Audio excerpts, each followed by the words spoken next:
Hello বন্ধুরা, তো আজকে আমি আবারও চলে আসলাম আপনাদের সাথে শুধুমাত্র একটি আলু দিয়ে মজাদার একটি সকালের বা সন্ধ্যার স্ন্যাক্স রেসিপি শেয়ার করতে। এই স্ন্যাক্স রেসিপিটি এতটাই সুস্বাদু হয়, বাচ্চাদের টিফিনে একবার দিলে কিন্তু তারা বারবার খেতে চাইবে, বা আপনারা নিজেরাও কিন্তু একবার খেলে বারবার তৈরি করে খেতে মন চাইবে। এতটাই সুস্বাদু হয় এই স্ন্যাক্সটি, তাও আবার শুধুমাত্র একটি উপকরণ দিয়ে তৈরি হবে, সবার বাড়িতেই কম বেশি থাকে। একটা খেলে কিন্তু মন ভরবে না, 10টা খেতে ইচ্ছা করবে, এতটাই সুস্বাদু হয়। তাও আবার কোনো ঝামেলা ছাড়াই মাত্র 5 মিনিটেও কিন্তু তৈরি হয়ে যাবে রেসিপিটি। তো পুরো ভিডিওটা স্কিপ না করে দেখতে থাকুন। আর ভিডিওটা স্কিপ করলে কিন্তু আমি কী স্টেপে মশলাগুলো সব দিয়েছি আপনারা কিন্তু বুঝতে পারবেন না, তার জন্য কিন্তু পুরো ভিডিওটা দেখতে হবে। আর ভিডিও শেষে কিন্তু আপনাদের জন্য একটি চমক আছে। চলুন ভিডিওটা এবারে শুরু করা যাক। তার আগে লাইক দিয়ে ভিডিওটা দেখতে শুরু করুন এবং চ্যানেলটা সাবস্ক্রাইব করে অবশ্যই পাশে থাকবেন। আপনারা তো দেখতেই পেলেন আমি এখানে 4টে আলু নিয়েছি, বড় বড় আলুগুলোকে ছিলে পরিষ্কার করে নিয়েছি। এবারে এরকম ছোট ছোট করে আমি কুচিয়ে নিচ্ছি। আমাদেরকে আলুগুলো কিন্তু এবারে সেদ্ধ করতে হবে, তো দেখুন তার আগে দেখিয়ে দিলাম। এরকম ছোট ছোট করে কুচিয়ে নিয়েছি আলুগুলোকে, দেখতেই পাচ্ছেন। আলুগুলোকে কুচিয়ে নিয়েছি, এবারে জল দিয়ে এগুলোকে একটু খুব ভালোভাবে ধুয়ে নেব। ধুয়ে নেওয়ার পর এবারে আমাদেরকে কুকারে এগুলোকে সেদ্ধ করতে দিতে হবে, খুব বেশি নয়, 2টো সিটি উঠলেই কিন্তু হয়ে যাবে, যেহেতু অল্প আলু আছে। তো এবারে দেখুন আমি এখানে 5 ফোড়ন এবং শুকনো লঙ্কা নিয়েছি একটা পাত্রে। এটা কিন্তু আমাদের একটা স্পেশাল মশলা তৈরি হবে, তো আমি আপনাদেরকে দেখিয়ে দিলাম। এই স্পেশাল মশলাটার জন্যই কিন্তু এই স্ন্যাক্সটার স্বাদটা একদম বেড়ে দ্বিগুণ হয়ে যাবে, এতটাই এই মশলাটা সুস্বাদু হয়। তো দেখুন ওগুলোকে হালকা ক্রাশ করে নিয়ে আমি কিন্তু এক সাইডে রেখে দিলাম। এরপর আলুটা আমি স্ম্যাশ করে নিয়েছি, তার মধ্যে কুচানো পেঁয়াজ, কাঁচা লঙ্কা এবং চিলি ফ্লেক্স দিয়ে দিলাম। আপনারা যদি ঝালটা কম খান তো ঝালের পরিমাণটা কম বেশি করে নেবেন। এরপর এর মধ্যে পরিমাণ মতো লবণ দিয়ে দিলাম। লবণ দেওয়ার পর এবারে এর মধ্যে আমি 1 চা চামচ পরিমাণে আমি এখানে চালের গুঁড়ি দিয়ে দিচ্ছি। আর এখানে 1/2 চা চামচ পরিমাণে আমি সুজি দিয়ে দিলাম। সুজিটা অপশনাল, আপনারা চাইলে স্কিপ করে যেতে পারেন, তবে সুজি দিলে কি এটা আরেকটু বেশি ক্রিস্পি হবে, যার জন্য আমি দিলাম সুজিটা। দিয়ে এবারে একটু চাট মশলা দিয়ে খুব ভালোভাবে হাতের সাহায্যে আলুটার সাথে আমাদের সব উপকরণগুলোকে মিশিয়ে নিতে হবে। দেখুন আমি কিন্তু মিশিয়ে নিচ্ছি খুব ভালোভাবে, দেখতেই পাচ্ছেন, খুব ভালোভাবে মিশিয়ে নিচ্ছি।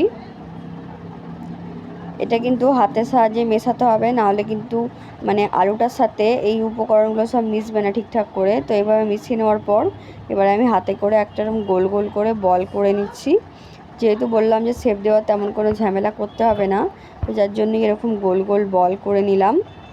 এবারে আমি ব্রেড ক্রাম্বস নিয়ে নিয়েছি, তো ব্রেড ক্রাম্বসটা একটা পাত্রে নিলাম। তার আগে বলগুলো দেখিয়ে দিই আপনাদেরকে।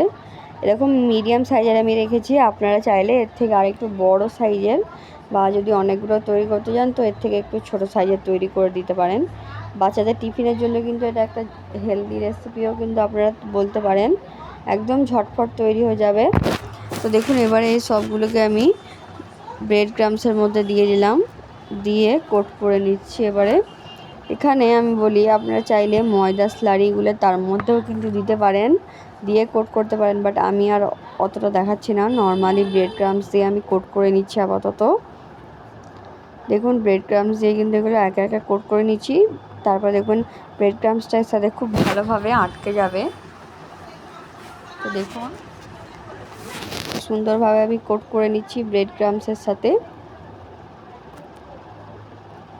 এইভাবে কিন্তু আপনারা অল্প সময়ের মধ্যে অনেকগুলি স্ন্যাক্স তৈরি করে নিতে পারবেন।